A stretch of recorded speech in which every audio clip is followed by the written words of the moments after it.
Welcome to TechCS Engineering. Here I am Himanshi Agrawal.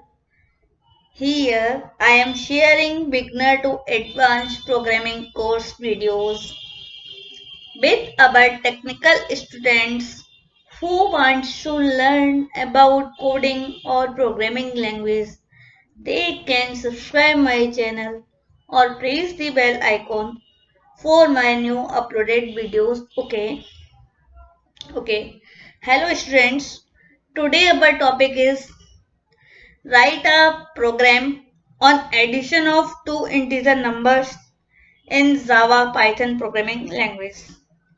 If you want to watch this program in C, C++, C has programming language videos or overview and feature of programming language video, I have uploaded some videos on these topics. So watch freely. Link are in description box. Okay, आप सभी student के साथ आज मैं एक addition का programme share करने जा रही हूँ। उस प्रोग्राम में आप सभी स्टूडेंट्स को दो इंटीजर नंबर इनपुट कराना है और उन्हीं नंबर का सम भी कराना है। जावा में हम डायरेक्टली नंबर वैल्यूज लेंगे और रन कराएंगे। पाइथन में हम इनपुट के साथ भी रन करा के आपको दिखाएंगे। ओके, जो काम हमने पिछली वीडियो में इनपुट लेकर किया था, इस वीडियो में पाइथन में तो इनपुट लेकर करेंगे, लेकिन जावा में और पाइथन में हम एक वैल्यू के साथ भी इन प्रोग्राम्स को रन कराएंगे। ओके,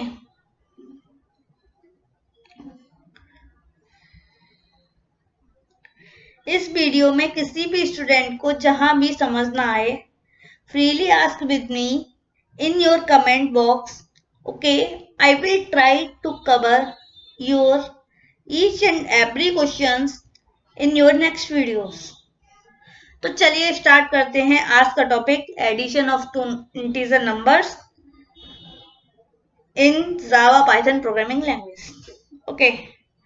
ओके, चलिए अब ज्यादा समय न लेते हुए अब हम जावा प्रोग्राम की बात करते हैं। उसमें किस तरह से हमको एडिशन का प्रोग्राम बनाना है, उसके बाद हम पाइथन में इसी प्रोग्राम को कैसे बनाएंगे ये भी देखेंगे। सी, C++ और सी हैश के में कैसे बनाते हैं ये मैं वीडियो पिछले सेशन में दे चुकी हूँ, यानी कि कल की वीडियो में मैंने उसको दिया था। आप उस वीडियो को लिंक डिस्क्रिप्शन में है, आप वहां जाकर के उस वीडियो को देख सकते हैं। ओके, ये वीडियो बहुत लंबा हो जाता है, इसलिए मैंने ये दो पार्ट में दिया है इस वीडियो को, इस टॉपिक को। ओके, जावा प्रोग्राम कुछ सी हैश प्रोग्राम की तरह ही होता है। चलिए देखते हैं। ओके, आप सभी स्टूडेंट्स को यहाँ जावा में भी सबसे पहले एक क्लास बनानी है। जो क्लास हमने यहाँ बनाई है, जावा में भी हमने कल मेन क्लास बनाई थी एक, ये जो क्लास बनी है ना, क्लास मेन करके, ये क्लास बनानी है अपन को, जिसका नाम हमने मेन ले लिया है। वही मेन नेम हमने सी हैश में लिया था कल के पिछली वीडियोस में, तो वही नाम मैंने यहाँ भी लिया है। आप सी हैश का वीडियो देखना चाहते हो तो उसका लिंक डिस्क्रिप्शन में है। ओके, तो वहां से आप देख सकते हैं। चलिए हम बात करते हैं अपने प्रोग्राम की। जब भी जावा का प्रोग्राम लिखा जाता है तो वो सबसे पहले क्लास में ही लिखा जाता है, तो उसमें एक क्लास बनानी होती है। तो क्लास हमने मेन नाम से बनाई। क्लास का नेम हम कुछ भी ले सकते हैं जो हमारा मन हो, है ना। तो क्लास का नेम हमने मेन ले लिया। ज्यादातर लोग प्रोग्राम के नेम जैसा ही नेम उसमें ले लेते हैं। ओके, इसलिए हमने इसमें मेन नाम लिया है। ओके, अब हमने इसमें एक वॉइड मेन फंक्शन बनाया है। मेन फंक्शन हमको हर प्रोग्रामिंग लैंग्वेज में बनाना होता है, सी, C++, सी हैश, इनमें भी बनाना होता है, बट पाइथन में नहीं बनाना होता, जो हम आगे डिस्कस करेंगे। पाइथन का कोड बहुत इजीली हो जाता है। अभी हम जावा का डिस्कस कर रहे हैं, फिर हम पाइथन का भी करेंगे। ओके, तो इसमें हमने जो मेन फंक्शन लिया है, उस मेन फंक्शन की पहचान ये है कि public static void main string args, मतलब ये मेन फंक्शन की लाइन है, ये कंपलसरी है। इस लाइन को तो आपको पूरा लिखना ही लिखना है। जब भी आप मेन फंक्शन को कॉल करेंगे तो आपको ये लाइन लिखना है। ओके, तो जो भी प्रोग्राम बनाए जाते हैं वो मेन फंक्शन के अंदर ही उस फंक्शंस को बनाया जाता है, किसी ना किसी फंक्शन में बनाए जाते हैं। तो इसलिए ये सबसे बड़ा मेन फंक्शन है। उसके बाद में और भी छोटे छोटे फंक्शंस प्रोग्रामिंग में बनते हैं, जो जब आप बड़े बड़े प्रोग्राम्स करेंगे तो आपको अच्छे से क्लियर होता जाएगा, है ना, कि कितने प्रकार के फंक्शंस होते हैं, क्या होता है। अगर आप उस पर एक वीडियो चाहते हैं तो मैं उस पर भी वीडियो बना दूंगी, आप कमेंट करके मुझे कमेंट बॉक्स में बताएं। ओके, स्टैटिक वॉइड मेन एक मेन फंक्शन है जो कि सी हैश और जावा दोनों के प्रोग्राम में वर्क करता है। बस अंतर इतना है, सी हैश में हम विदाउट पब्लिक सिंटैक्स के लिखते हैं, यहाँ जावा में पब्लिक के साथ साथ स्टैटिक वॉइड मेन फंक्शन को लिखा जाता है। ओके, जैसा कि मैंने C plus plus C hash के प्रोग्राम में बताया था कि कोई भी प्रोग्राम की कोडिंग किसी ना किसी मेन फंक्शन में ही लिखी जाती है, इसलिए हमने यहाँ स्टैटिक वॉइड मेन फंक्शन को लिया है, जैसा कि हमने सी हैश में लिया था, जो कि हमारी पिछली वीडियो थी। उसका लिंक डिस्क्रिप्शन में आप देख सकते हैं। ओके, जावा की प्रोग्राम में अब बात करते हैं हम नेक्स्ट पॉइंट की। नेक्स्ट पॉइंट है हमारा system dot out dot println, ये वाली लाइन, इस वाली लाइन की बात करते हैं। तो इस वाली लाइन में क्या है कि जावा के प्रोग्राम में जब भी हमको कोई चीज प्रिंट करानी होती है अपनी आउटपुट स्क्रीन पे, तो हम system dot out dot println से प्रिंट कराते हैं। ये एक हमारा फंक्शन है, प्रिंट एलन जो है ये हमारा फंक्शन है। System dot out dot println करके ही हमारा जो फंक्शन है ये हमारी आउटपुट स्क्रीन पे कुछ भी लिखा हो उसको प्रिंट कराता है ना। तो हमने क्या किया इसमें, इस system dot out dot println function में हमने एक स्ट्रिंग ली है, एंटर टू नंबर्स। ये जो इन्वर्टेड कोमा में आपको स्ट्रिंग दिख रही है, एंटर टू नंबर्स, ये ग्रीन कलर की, ये हमने एक स्ट्रिंग ली है। ये ऐसा का ऐसा ही हमारी आउटपुट स्क्रीन पर प्रिंट हो जाएगा। जैसे कि सी लैंग्वेज में हमने प्रिंट हैप का यूज किया था, सी प्लस प्लस में सी आउट का यूज किया था, सी हैज में हमने कंसोल डॉट राइट लाइन या कंसोल डॉट राइट का यूज किया था। ऐसे ही जावा में system dot out dot println का यूज करते हैं। ओके,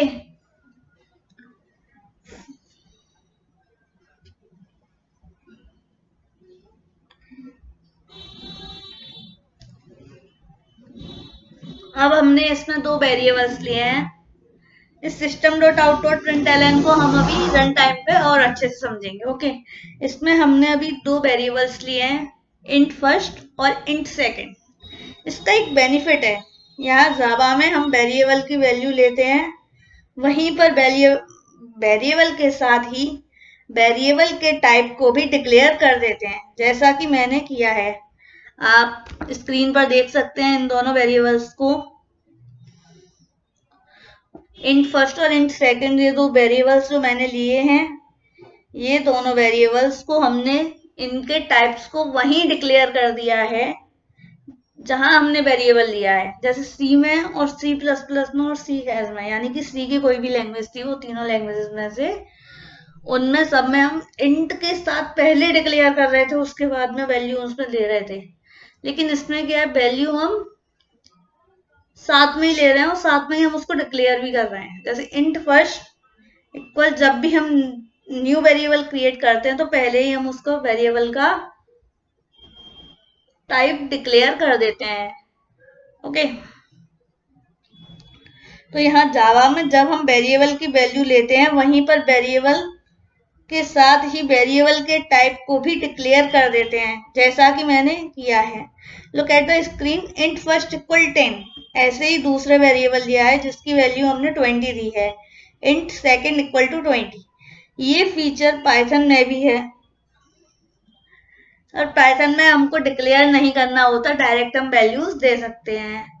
ओके, आप ऐसे प्रोग्राम सी प्लस प्लस और सी हैश में चाहते हैं तो आप मुझे कमेंट बॉक्स में बताएं, मैं आपको इस प्रोग्राम को विद वैल्यू भी आपको क्रिएट करना बताऊंगी। ओके,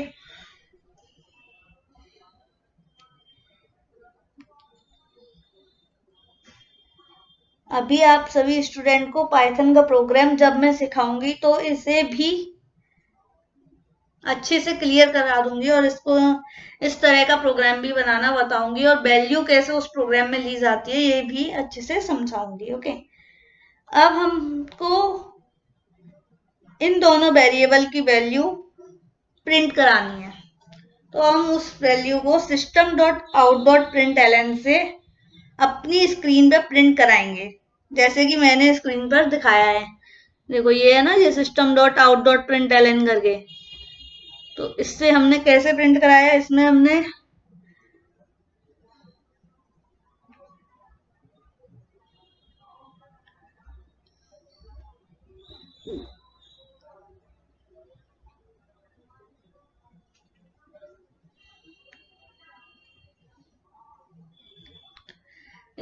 क्या किया है, पहले हमने हमारा जो वेरिएबल नेम है फर्स्ट और दूसरा वेरिएबल नेम है सेकंड, तो फर्स्ट लिया, यानी कि फर्स्ट वैल्यू जो है, फर्स्ट में हमने जो वैल्यू दी है 10 वो स्क्रीन पे प्रिंट होगी, और फिर हमने प्लस लगा के एक स्ट्रिंग दी है जो है कि इन्वर्टेड कॉमा में है जहां स्पेस है, तो उस 10 के बाद में हमको स्पेस मिलेगा, फिर प्लस लगा हुआ है, उसके बाद हमने सेकंड वैल्यू दी है जो हमारी सेकंड वैल्यू 20 है, तो ये दोनों वैल्यूज हमारी स्क्रीन पर प्रिंट हो जाएंगी। देखो रन करके हम देखते हैं क्या हो रहा है इसमें। ओके, तो ये देखो लिखा एंटर टू नंबर्स, जैसे मैंने आपको ये बताया था system dot out dot println क्या है, इस वाली लाइन में मैंने जो बताया था system dot out dot println क्या है, हमारी आउटपुट स्क्रीन पर किसी भी चीज को प्रिंट कराने के लिए यूज होता है, इसीलिए हमने हर जगह उसको system dot out dot println लिया है।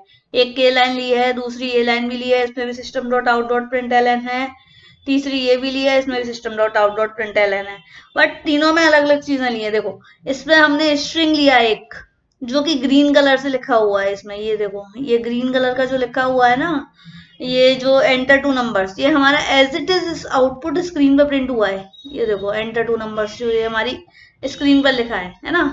अब हमने ये जो वैल्यूज इसमें दी प्रोग्राम में, int first equal to 10, int second equal to 20, तो ये जो वैल्यूज हैं ये यहाँ पर 10 20 ऐसे क्यों प्रिंट हुई है, 10 फिर स्पेस 20, तो वो हमारे इस वाली लाइन के कारण हुई है। इसमें हमने क्या किया, system dot out dot println लिया, उसमें हमने क्या किया, ये पहले फर्स्ट लिया तो फर्स्ट वैल्यू ये आ गई, अब इसके बाद में हमने यहाँ स्पेस को ऐड किया प्लस स्पेस, तो ये स्पेस आ गया हमारा। स्पेस कैसे ऐड किया, विद स्ट्रिंग बना करके। ओके, फिर हमने प्लस लगा के सेकंड लिया तो ये सेकंड वैल्यू आ गई स्पेस के बाद, है ना। अब हमने क्या किया, इसमें सम का फॉर्मूला दिया, तो सम का फॉर्मूला देते उससे पहले हमको ये भी तो देखना पड़ेगा कि सम की जो वैल्यू है वो हम किस फॉर्म में चाहते हैं, इंटीजर फॉर्म में, फ्लोट फॉर्म में, कैरेक्टर फॉर्म में, किस फॉर्म में चाहते हैं। तो हमको इंटीजर की वैल्यू चाहिए, ना कि हमको फ्लोट और कैरेक्टर वगैरह चाहिए, क्योंकि ये क्या फ्लोट वैल्यूज भी दे देता है अगर हम पॉइंट में ले तो, है ना।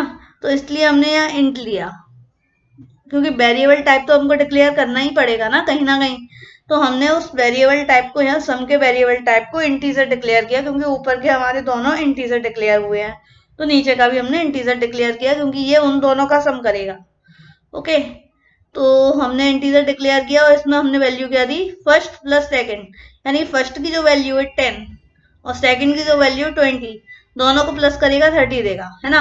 अब ये system dot out dot println लिया, इसमें क्या दो चीज प्रिंट हुई है, द साइज इज, यानी कि ये जो ग्रीन उसमें है ना, यानी इन्वर्टेड कॉमा में जो भी चीज हो, कुछ भी हो, जैसे 10 सम इज लिखा हुआ है या फिर एंटर टू नंबर्स लिखा हुआ है या एनीथिंग, आपका नेम भी लिखा हो सकता है, उस जगह पर कुछ भी लिखा हो सकता है। अगर आप जो भी चीज लिखेंगे green I mean inverted comma में, वो as a string output screen पर एज इट इज प्रिंट हो जाती है ना। तो इसीलिए यहाँ पर जो आपने लिखा है ना 10 सम इज, तो 10 सम इज जो लिखा हुआ है वो एज इट इज हमारा आउटपुट स्क्रीन पर यहाँ 10 सम इज आ गया है ना। अब इसके बाद में हमने क्या किया, एक प्लस साइन लगाया। प्लस साइन क्यों लगाया, क्योंकि हमको इसके साथ में सम की वैल्यू भी चाहिए, तो हमने यहाँ सम लिख दिया, तो ये जो सम लिखा है इसकी वैल्यू ये आ गई 30, जैसे कि अपन ने यहाँ किया था, फर्स्ट और सेकंड लिखा था, तो फर्स्ट और सेकंड की वैल्यू आई थी। अगर ये हम इन्वर्टेड कॉमा में फर्स्ट लिखते और या सेकंड लिखते या फिर ये पूरा इन्वर्टेड कॉमा बंद करते, तो हमको वैल्यू मिलती कुछ और ही वैल्यू मिलती है ना। तो फिर तो ये एज इट इज प्रिंट हो जाता, ये फर्स्ट एंड सेकंड जो ऐसा लिखा हुआ एज इट इज प्रिंट हो जाता। हमने क्या किया कि इसमें इन्वर्टेड कॉमा नहीं दिया, इसमें फर्स्ट लिखा, इसमें सेकंड लिखा। जैसा फर्स्ट यहाँ लिखा है वैसे ही फर्स्ट यहाँ लिखा, जैसा सेकंड यहाँ लिखा है वैसे ही यहाँ लिखा।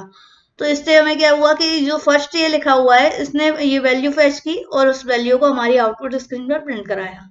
ऐसे ही सेकंड ने क्या किया, ये वैल्यू फेच की और हमारे आउटपुट स्क्रीन पर प्रिंट कराया, क्योंकि हमने इन दोनों वेरिएबल्स में वैल्यू को स्टोर कराया था और ये दोनों अब हमारे वेरिएबल हो गए एज अ वेरिएबल। अब ये एज अ स्ट्रिंग वर्क नहीं करेंगे, एज अ वेरिएबल वर्क करेंगे। स्ट्रिंग से एज अ स्ट्रिंग तभी वर्क करते हैं जब उनको इन्वर्टेड कॉमा में लिया जाता है। अगर आप खाली स्पेस भी देंगे विदाउट इन्वर्टेड कॉमा तो आपका प्रोग्राम एरर दे सकता है, इसलिए हमने यहाँ स्पेस भी विद इन्वर्टेड कॉमा दिया है। ओके, इसीलिए हमारा स्पेस यहाँ शो हो रहा है। अदरवाइज आप यहाँ जितना भी स्पेस देते यहाँ शो नहीं होता और साथ में ओवरराइट हो जाती वैल्यू, इसलिए यहाँ पर स्पेस दिया गया है। ओके ओके, अब हमको अपना फॉर्मूला देना था, तो हमने वो int sum equal to first and second ये फॉर्मूला दिया जिससे हमें ये वैल्यू मिली। ओके, जैसा मैंने अभी बताया था आप सबको कि यहाँ भी हमने सम वेरिएबल लिया, तो सम के साथ ही वेरिएबल टाइप डिक्लेयर भी कर दिया। मतलब जावा के प्रोग्राम में वेरिएबल टाइप को अलग से डिक्लेयर करने की जरूरत नहीं होती है। जब भी हम जावा के प्रोग्राम में न्यू वेरिएबल लेते हैं तो वहीं पे वेरिएबल का टाइप भी डिक्लेयर कर देते हैं। ओके, हमको अपने फॉर्मूले की वैल्यू स्क्रीन पर प्रिंट करानी थी, तो हमने ये system.out.println दोबारा लिया और उसमें 10 साइजेस लेके उसके बाद में प्लस सम करके ये वैल्यू प्रिंट करा दी। ओके, तो ये अपना हो गया जावा का प्रोग्राम। अब हम बात करते हैं पाइथन के प्रोग्राम की। उम्मीद है आपको जावा का प्रोग्राम अच्छे से समझ आया होगा। अगर आपको समझ आया हो या फिर इसमें एक लाइन भी समझ आई हो तो प्लीज लाइक जरूर करें इस वीडियो को। ओके, अब बात करते हैं पाइथन के प्रोग्राम की। पाइथन के प्रोग्राम में आप लोग को कुछ नहीं करना है, बस 2 वेरिएबल्स बनाने हैं। उन्हीं वेरिएबल के अंदर ही आप सभी स्टूडेंट्स को यूजर से इनपुट लेना है, जैसा कि इस प्रोग्राम में मैंने लिया है। ओके, चलो अब स्क्रीन पर देखते हैं। हमने 2 वेरिएबल बनाए हैं, num1 और num2। ये जो 2 वेरिएबल बने हुए हैं num1 और num2। ओके,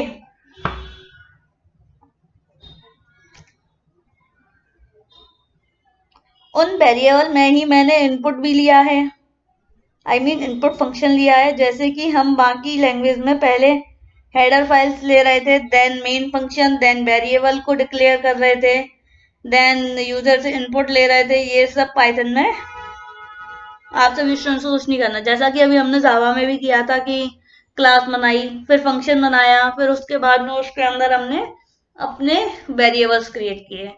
तो ये पाइथन में ये जो क्लास बनाना है, फंक्शन बनाना है, ये सब रिड्यूस हो जाता है।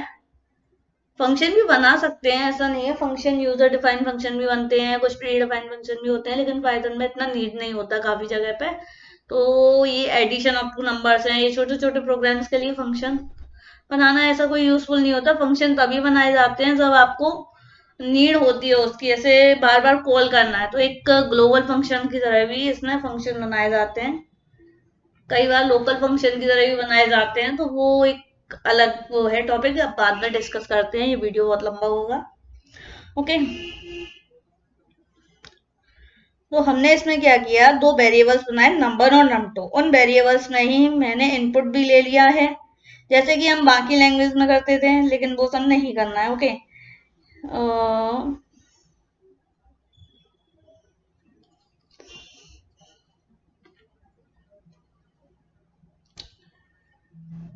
इस वजह से पाइथन लैंग्वेज सिंपल और इजी और डायनामिक लैंग्वेज भी मानी जाती है। क्योंकि डायनामिक लैंग्वेज क्या है, एक तो ये वेरिएबल का टाइप खुद डिक्लेयर कर देती है, दूसरा इसमें फंक्शन की जरूरत नहीं पड़ती कि बार बार हमको मेन फंक्शन क्रिएट करना है हर प्रोग्राम में, बार बार हमको क्लास बनानी है, बार बार हमको हेडर फाइल्स देनी है और भी कई सारी प्रॉब्लम्स हो, मतलब स्टार्टिंग में ही अपन को काफी सारा कोड लिखना पड़ता है, तो ये एक स्पेस कंज्यूमिंग भी है ना। तो इसी वजह से इसको डायनेमिक लैंग्वेज भी मानी जाती है या कही जाती है, इसे हम डायनेमिक लैंग्वेज भी कहते हैं। लो, आप सभी स्टूडेंट का बेनिफिट भी हो गया, हमने बातों ही बातों में एक पाइथन का फीचर भी बता दिया। वैसे तो मैंने इन सभी लैंग्वेज के फीचर्स के ऊपर एक पर्टिकुलर वीडियो भी बनाया है, जिसका लिंक डिस्क्रिप्शन में है। ओके, अब देखते हैं हमने अपने पाइथन के इस प्रोग्राम में वेरिएबल से ही इनपुट कैसे लिया है और कैसे सम कराया है और आउटपुट स्क्रीन पर प्रिंट कैसे कराया है। ओके,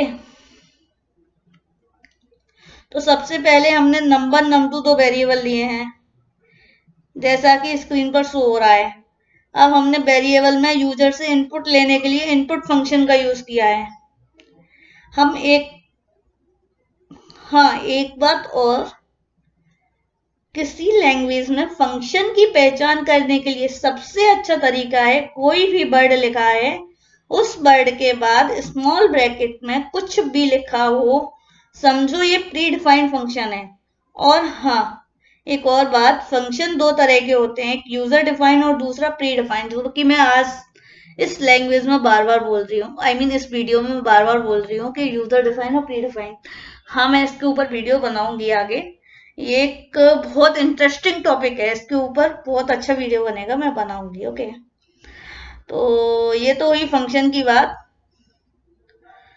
अगर आप लोग फंक्शन के ऊपर पर्टिकुलर वीडियो चाहते हैं तो कमेंट बॉक्स में मुझे बताएं, मैं आप सभी स्टूडेंट्स के लिए वो वीडियो भी अपलोड कर दूंगी। ज्यादातर तो मुझे बनाना ही है, देखो कब तक बनाती हूँ। ओके, अब आते हैं अपने प्रोग्राम पे। इस प्रोग्राम में हमने दो वेरिएबल्स लिए, उन वेरिएबल में हमने इनपुट फंक्शन भी लिया, जिससे हम यूजर से इनपुट मांगेंगे। हर लैंग्वेज का अलग अलग सिस्टम होता है यूजर से इनपुट लेने का, जैसे कि हमने आपको अभी बताया था कि बाकी लैंग्वेज में पहले हेडर फाइल लेते हैं, then main function, then variable को डिक्लेयर करते हैं, देन यूजर से। तो ये सब इसमें कुछ नहीं करना है। अब देखते हैं इनपुट लिया कैसे जाता है। पाइथन लैंग्वेज में पहले तो हमको ये देखना होगा कैसे इनपुट हमारे प्रोग्राम में देना है। आप सभी स्टूडेंट अभी इंटीजर नंबर को ऐड कराने का प्रोग्राम बना रहे हो, तो आप सभी स्टूडेंट को अभी इंटीजर वैल्यू चाहिए, इसलिए हमने यहाँ इंट फंक्शन का भी यूज किया है, यानी फंक्शन का टाइप इंट लिया है। तो इंट टाइप लेने के लिए इनपुट फंक्शन का टाइप इंट लेना था, तो उसके लिए हमने इंट फंक्शन का भी यूज किया, जैसे इसमें लिखा ना इंट स्मॉल ब्रैकेट इनपुट फिर स्मॉल ब्रैकेट में हमने एक स्ट्रिंग लिया है, जो स्ट्रिंग इन्वर्टेड कॉमा सेपरेटेड, जो हमने बताया था आपको कि इन्वर्टेड कॉमा के अंदर जो भी सेंटेंस लिखे जाते हैं वो सब हमारे स्ट्रिंग में आ जाते हैं, है ना। तो इंट यानी कि इंटीजर वैल्यू, इंट फंक्शन हो गया। जैसा मैंने अभी बताया था कि स्मॉल ब्रैकेट में अगर कुछ लिखा है, उससे पहले अगर कुछ भी लिखा है, जैसे कि इंट लिखा है उसके बाद स्मॉल ब्रैकेट लगा है, तो यानी कि वो इंट फंक्शन हो गया। अब ऐसे इनपुट लिखा है उसके अंदर स्मॉल ब्रैकेट लगा है, तो दैट मीन्स ये भी एक फंक्शन हो गया। तो इंट फंक्शन के अंदर हमने इनपुट फंक्शन लिया, उसके अंदर हमने एक स्ट्रिंग दी। क्या स्ट्रिंग दी? Enter first number. num2 में भी हमने यही किया, इंटीजर लिया यानी कि इंट फंक्शन लिया, दूसरा इनपुट फंक्शन लिया, तीसरा हमने उसमें स्ट्रिंग दी, एंटर सेकंड नंबर। ओके, अब उसके बाद हमने फॉर्मूला दिया sum equal num1 plus num2। इसमें क्या है ना, अपना काफी टाइम बच जाता है। एक तो हमको वेरिएबल डिक्लेयर नहीं करना पड़ता, दूसरा हेडर फाइल नहीं देनी होती, तीसरा हमको कोई भी क्लास नहीं बनानी होती, कोई भी फंक्शन नहीं देना होता, और ना ही इसमें हमको ज्यादा कोई प्रॉब्लम नहीं आती, आराम से इजीली हो जाता है। ज्यादा कुछ रूल्स भी नहीं होते इस लैंग्वेज के, बहुत इजीली वर्क करती है ना। तो इसके प्रोग्राम बहुत इजीली बन जाते हैं। ऐसे ही हमने sum equals to num1 plus num2 variable ले लिया, क्योंकि ये नंबर में हमने जो वैल्यू ली है वो डायरेक्टली हमारी स्क्रीन पे प्रिंट हो जाएगी, हमें जरूरत ही नहीं है कि उसको हमको एक्स्ट्रा प्रिंट कराना है। जैसे हमने जावा के प्रोग्राम में प्रिंट कराया था system dot out dot print ln करके, फिर उसमें first plus space plus second, तो उससे हमारी वैल्यू प्रिंट हुई थी। लेकिन इसमें नहीं करा, इसमें क्या है ना, अपने आप ही प्रिंट हो जाएगी, तो हमें जरूरत ही नहीं है ना। इसमें क्या है, फिर हमने फॉर्मूला लिया सम equals to num1 plus num2। तो ये फॉर्मूला लिया। अब ये फॉर्मूला से जो वैल्यू आएगी वो वैल्यू हमको प्रिंट करानी है, तो उसके लिए हमने क्या किया है,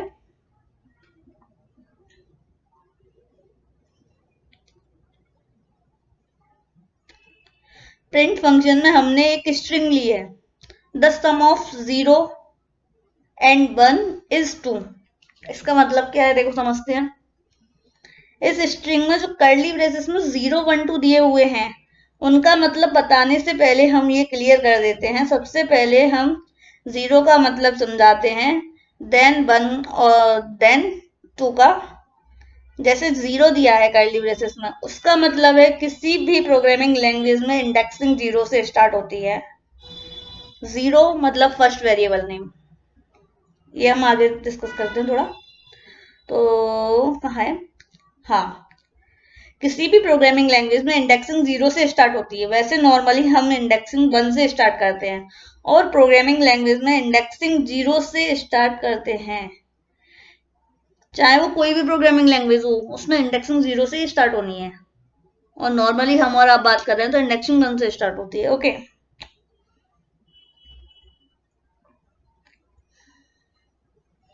ये सब आपको एरे के वीडियोस में या एक एरे का जब वीडियो बनाऊंगी ना मैं डिटेल डिस्क्रिप्शन में, तो आपको ज्यादा अच्छे से समझ आएगा, जिसमें single dimension array, multi dimension array, circular array वगैरह जो सब होगा, तो उसमें इंडेक्सिंग का ज्यादा अच्छे से क्लियर भी हो जाएगा, है ना। ओके, देखिए कर्ली ब्रेसेस में 0 का मतलब है, यहाँ पाइथन के इस प्रोग्राम में फर्स्ट वेरिएबल की वैल्यू से है। फर्स्ट का मतलब 1 का मतलब सेकंड वेरिएबल की वैल्यू से है, और 2 का मतलब आप सभी स्टूडेंट समझ ही गए होंगे कि हाँ, थर्ड वेरिएबल की वैल्यू से है, जो कि हमारे फॉर्मूले की वैल्यू है। देखो, स्ट्रिंग के बाद हमने 0 1 2 की इंडेक्सिंग में जिन वेरिएबल की वैल्यूज चाहिए थी आउटपुट स्क्रीन पर, उस हिसाब से वेरिएबल के नाम दिए हैं। जैसा कि इसमें दिया हुआ, देखो ये जो स्ट्रिंग है अपनी, the sum of 0 curly braces में एंड 1 कर्ली ब्रेसेस में इज 2। तो इसका मतलब क्या है, sum of 0, curly braces of 0 का मतलब ये है कि यहाँ पर जो पहली वैल्यू दी होगी, इसमें डॉट फॉर्मेट लगा ना, डॉट फॉर्मेट के बाद में जो भी पहला जो सिंटेक्स होगा, यानी पहला जो वेरिएबल नेम होगा, तो पहला वेरिएबल नेम क्या है, नंबर, इसलिए वहां 0 पर नंबर की वैल्यू आएगी। अगर वहां 1 देते तो 1 की वैल्यू आती, ठीक है। अब ऐसे ही यहाँ 1 दिया हुआ है, तो 1 का मतलब है यहाँ 2 की वैल्यू आएगी, यानी कि नम 2 की। यहाँ 1 नहीं दोगे, यहाँ तो 0 ही दोगे, यहाँ नम 1 की जगह नम 2 देते तो नम 2 की वैल्यू आती, फिर यहाँ नम 1 दिया है तो यहाँ नम 1 की वैल्यू आती, और फिर 2 पे सम दे दिया है तो सम की वैल्यू आई है। ऐसे आया है। अपन रन करके देखते हैं क्या है। रन करने पर उसने फर्स्ट नंबर मांगा, क्योंकि हमने ऐसा बताया था आपको, क्योंकि हमने ये स्ट्रिंग दी है एंटर फर्स्ट नंबर, तो वो एज इट इज प्रिंट हुई स्ट्रिंग।